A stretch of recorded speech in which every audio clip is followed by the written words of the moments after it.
asal Nusantara, dari Sabang sampai Merauke, dari Miangas sampai Pulau Rote. Mantalah iman kita, mantalah kasih kita, mantalah pengharapan kita. Tentunya dalam Yesus Kristus menjadi Tuhan dan Juru Selamat kita dan Juru Selamat dunia. Jangan katakan bahwa Yesus bukan Tuhan. Jangan katakan pula bahwa Yesus bukan Juru Selamat. Dia adalah Tuhan, dia adalah Juru Selamat. Kalau engkau percaya, engkau diselamatkan. Kalau tidak percaya, engkau akan dihukum. Akan Yohanes 3 ayat 36. Dalam Yohanes 14 ayat yang ke-6, Yesus sudah berkata, akulah jalan dan kebenaran dan hidup, tiada seorang sampai kepada Allah kalau tidak melalui aku. Rasul Petrus dalam Kisah Rasul 4 ayat 12 mengatakan, dan keselamatan tidak ada dalam siapapun juga selain dalam Dia Yesus, karena di bawah kolong langit ini tidak nama lain yang diberikan kepada manusia yang olehnya kita diselamatkan. Haleluya. Dan Yohanes 3 ayat 6 sebenarnya, karena begitu besar kasih Allah akan dunia ini sehingga Ia mengaruniakan anaknya yang tunggal supaya setiap orang percaya kepadanya tidak binasa melainkan beroleh hidup yang kekal.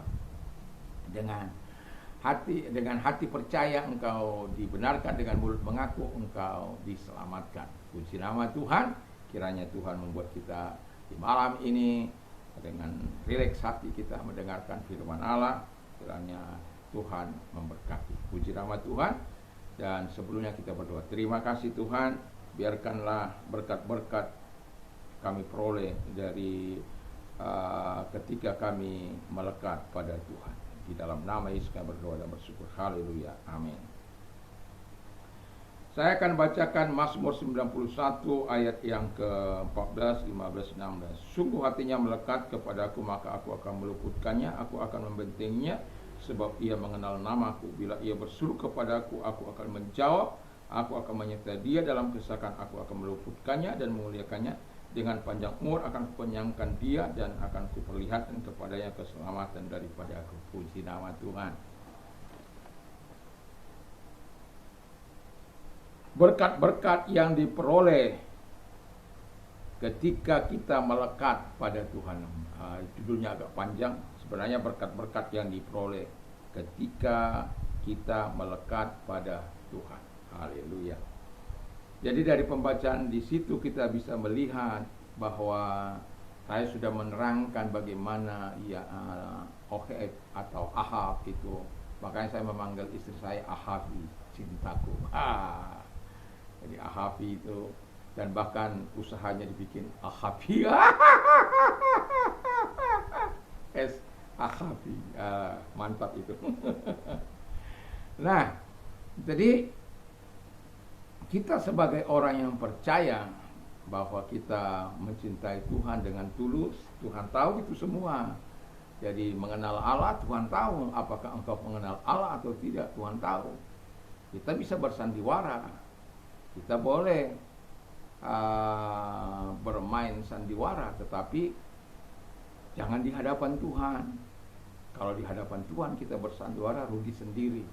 Nah, itulah yang mau saya katakan kepada kita, bahwa ada berkat spesial yang Tuhan sediakan ketika hati kita melekat kepada Tuhan. Yang pertama, dikatakan Tuhan menjawab doa. Ketika dia berdoa, kata firman Allah dari ayat yang ke-15, aku akan menjawab. Jadi, kalau Tuhan menjawab, Dia akan memberikan bantuan, pertolongan. Dia akan menunjukkan namanya yang berkuasa itu dalam kehidupan kita. Alkitab sudah mengatakan di atas bahwa because he loves me, says the Lord, sebab dia mengasihi aku, kata firman Allah, I will rescue him, aku akan menolong dia. For he acknowledges, I will protect him, for he acknowledges my name. Aku akan melindungi dia karena dia mengenal namaku. Jadi di sini yang mau saya katakan kepada kita, bahwa itu sebabnya pentingnya kita melekat pada Tuhan, supaya dampak kita rasakan dari firman Allah ini, yaitu dikatakan Tuhan menjawab doa kita. Tentu sebagai orang yang beriman, tentu kita ingin doa-doa kita. Bukan berarti semua doa-doa saya sudah dijawab oleh Tuhan. Ada banyak yang belum dijawab oleh Tuhan. Kadang-kala kita pikir itu kecil, tapi bagi Tuhan itu belum harus saya jawab. Tapi ada yang besar yang kita minta, justru itu yang Tuhan jawab. Jadi ya terserah saja sama Tuhan. Artinya bahwa Tuhan akan membuat kita terus bergairah dengan menjawab doa-doa kita. Mengapa kekristenan menjadi lesu? Mengapa iman kita menjadi lesu? Mengapa? Karena doa-doa kita seringkali tertolak. Kita berdoa dan berdoa, kita sujud, jengkang-jengking, kita sampai menaruhkan ini ke antara kedua lutut kita, pun belum dijawab oleh Tuhan. Tapi saya mau katakan kepadamu, Tuhan tidak pernah abai untuk mendengarkan. Kalau engkau naikkan dengan segala ketulusan hati, dengan cinta, dengan pengenalanmu kepada Tuhan. Yang kedua katakan, Tuhan menyertai kita di dalam kesesakan. Wow. Artinya begini. Tentu kadangkala Tuhan melatih kita. Ya. Dia tidak jawab langsung doa kita. Kan doa jawaban itu ada mujizat. Saat itu juga ada nanti ada tidak. Tidak itu juga jawaban doa. Ya, kita hanya bersyukur saja kalau Tuhan memberikan kita kegairahan untuk di mana Tuhan senantiasa mau menyertai kita dalam kesesakan kita. Dan saya sudah sering katakan, kalau saya dalam kesesakan, saya akan hanya minta kekuatan daripada Tuhan. Supaya apa? Kita tidak keluar dari jalan Tuhan. Kita tidak bersungut-sungut, kita tidak marah, kita tidak mempersalahkan siapapun, tapi terus gandol gusti, ya, terus menyatu dengan Tuhan di dalam nama Tuhan Yesus Kristus. Ya.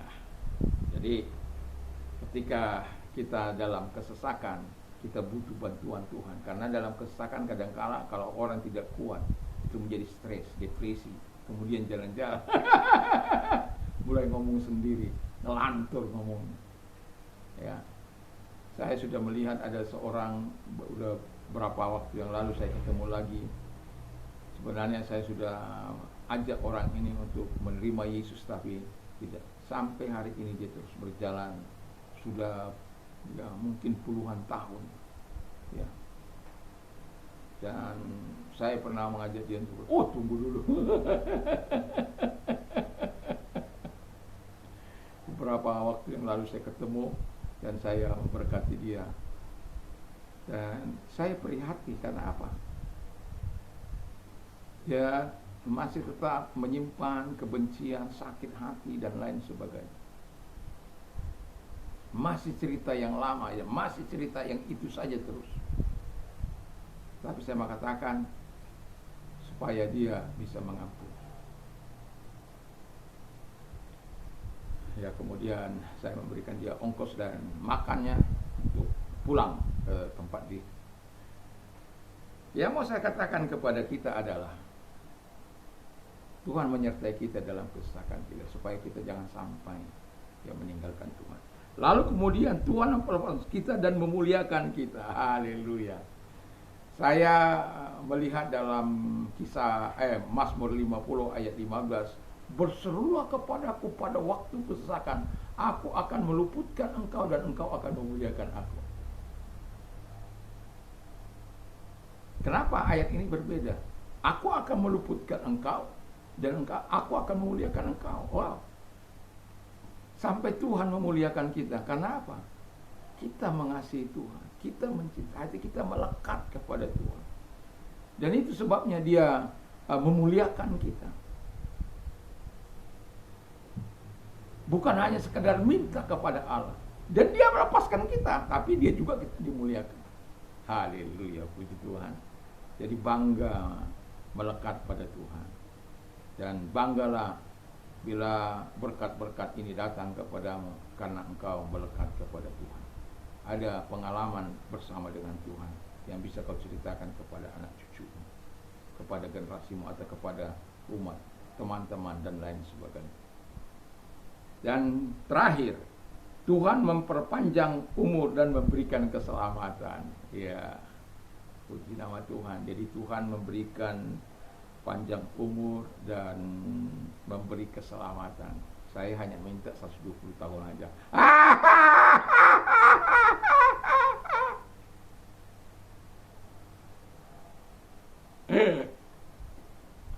Tapi saya mau seperti, ya ini kan saya bilang sama Tuhan. Tapi tapi saya mau itu seperti Musa, seperti Harun. Ya matinya Musa, matinya Harun kan enak itu. Yang paling saya suka itu matinya Harun. Bisa Anda bayangkan Musa dan Harun disuruh untuk menaik gunung Hor, lalu kemudian Musa menanggalkan jubah membesar, menggantikannya kepada Eliezer, anak dari Imam Harun. Lalu kemudian Tuhan memanggil dia di sana. Wow, saya tidak bisa membayangkan betapa indahnya kematian yang seperti ini. Ya, ada orang tiba-tiba meninggal di dalam mimbar, ya, masih dalam semangatnya berkhotbah. Pegang imanmu.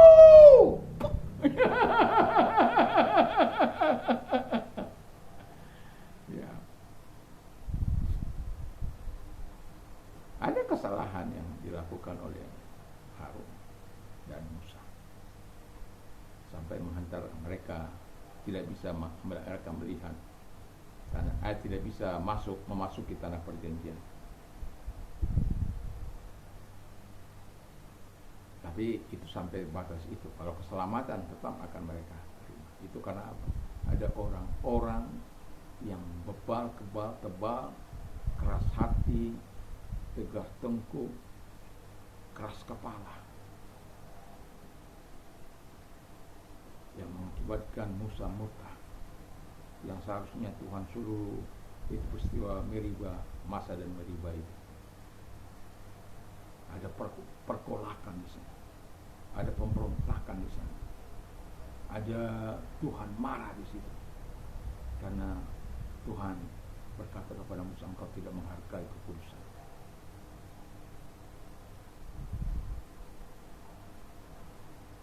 Tapi kita lihat bahwa Tuhan memberikan mereka panjang umur. Hanya karena orang Israel dia kehilangan hak untuk memasuki tanah perjanjian. Sehingga ketika mereka sampai di tapal batas, satu-satu diambil oleh Tuhan dengan cara yang indah. Hanya 2 orang yang bisa masuk. Tetapi yang mau saya katakan, berapapun Tuhan percayakan umur pada kita, yang paling penting adalah kita tetap berada di dalam Tuhan, tetap dalam kekuatan kesehatan daripada Tuhan. Dan tentu itu adalah sesuatu, kita masih lihat ada orang-orang 90-100 tahun masih bisa bekerja dengan baik, masih telinganya dan dengan baik.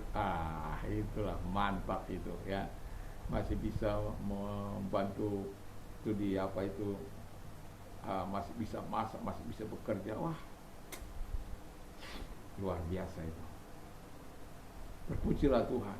Itulah sebabnya penting kita melekat kepada Tuhan supaya berkat-berkat yang telah dijanjikannya tidak jatuh kepada orang lain, tapi jatuh kepada kita yang melekat kepada Tuhan. Dan berkat-berkat yang tadi saya sebutkan, Tuhan menjawab doa dan menyertai dalam kesesakan. Tuhan melepaskan kita dan memberikan kita. Tuhan akan mempanjang umur dan memberi keselamatan. Betul kita nikmati dari hidup ini. Mari kita tunduk kepada kita berdoa. Terima kasih Tuhan. Hati kami mau terus melekat kepadamu sehingga berkat-berkat yang ada bisa kami terima di dalam nama Tuhan Yesus Kristus. Dan kami juga berdoa kepada mereka-mereka yang sakit, apapun sakit penyakit mereka, aku perintahkan dalam nama Yesus, segala sakit penyakit mereka aku perintahkan keluar, dan oleh biru-biru daripada Tuhan Yesus mereka sembuh. Dan bagi engkau yang mengalami kesulitan apapun, penderitaan apapun, datanglah kepada Tuhan, karena Dia yang akan menolong, Dia akan memberikan kelegaan. Dalam nama Tuhan Yesus Kristus, datanglah kepada mereka pertolonganmu, kekuatanmu di dalam nama Yesus Kristus. Datang menolong mereka satu demi satu. Terima kasih Bapa di surga. Kami percaya kebaikan dan pertolongan Tuhan telah datang kepada mereka di dalam nama Yesus Kristus. Haleluya. Amin. Kiranya kekuatan Tuhan yang baik itu menyertai setiap kami. Haleluya. Selamat malam. Kiranya kekuatan Tuhan menyertai kita sebelum kita tidur. Jangan lupa baca firman Allah dan juga berdoa, memperkatakan firman Allah dalam hidup kita. Dan damai sejahtera Allah yang melampaui segala akal akan berhati dan